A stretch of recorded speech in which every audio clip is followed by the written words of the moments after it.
Hello friends, welcome back to my channel Payel's kitchen.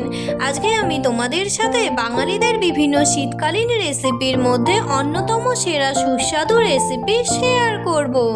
আমার আজকের recipe মাছের মাথা দিয়ে বাঁধাকপি। তাহলে চলো বন্ধুরা, খুবই সহজভাবে রেসিপিটি করে দেখাই। প্রথমেই মাছের মাথা নুন ও হলুদ দিয়ে ম্যারিনেট করে 10 মিনিটের জন্য রেখে দিচ্ছি।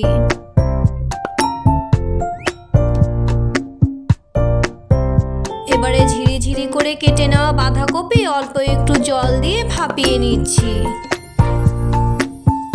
ম্যারিনেট করা মাছের মাথাগুলি এবারে আমি ভেজে তুলে নিচ্ছি। ওই তেলেই ফোড়নে দিচ্ছি শুকনো লঙ্কা, গোটা জিরে আর তেজপাতা।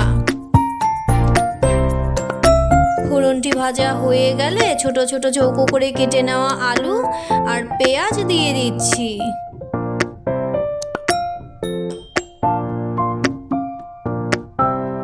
আলু আর পেঁয়াজ হালকা করে ভেজে নিয়ে আদা রসুন বাটা দিয়ে দিচ্ছি।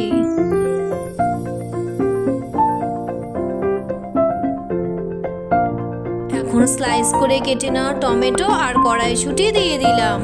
সব কিছুকে 2 মিনিটের জন্য লো ফ্লেমে নেড়ে চেড়ে অল্প একটু জল দিয়ে দিচ্ছি মশলা কষানোর জন্য।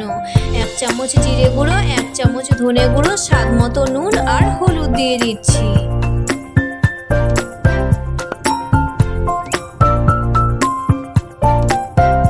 মশলাটি কষানো হয়ে গেলে ভাপিয়ে নেওয়া বাঁধাকপির জল ভালো করে ঝরিয়ে দিয়ে দিচ্ছি। একটা কাঁচা লঙ্কা চেরা দিয়ে দিয়েছি। এখন সব কিছুকে ভালো করে মিশিয়ে নিচ্ছি। 8-10 মিনিটের মতো লো টু মিডিয়াম ফ্লেমে বাঁধাকপিটিকে আমি কুক করে নেব। স্বাদ মতো চিনি দিয়ে দিলাম মিষ্টির জন্য। বাঁধাকপি সেদ্ধ হয়ে গেলে ভাজা মাছের মাথাগুলি দিয়ে দিলাম।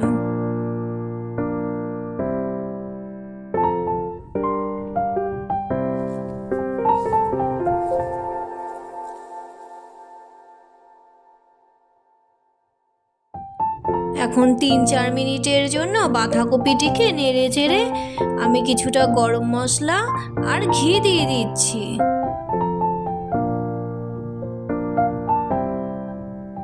এখন সব কিছুকে নেড়ে চেড়ে আমি নামিয়ে নিচ্ছি। আশা করছি আমার আজকের এই রেসিপি তোমাদের ভালো লাগবে।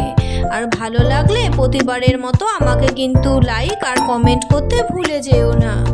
আজকের মতো এই পর্যন্তই। আবারও আসছি নতুন কোনো রেসিপি নিয়ে।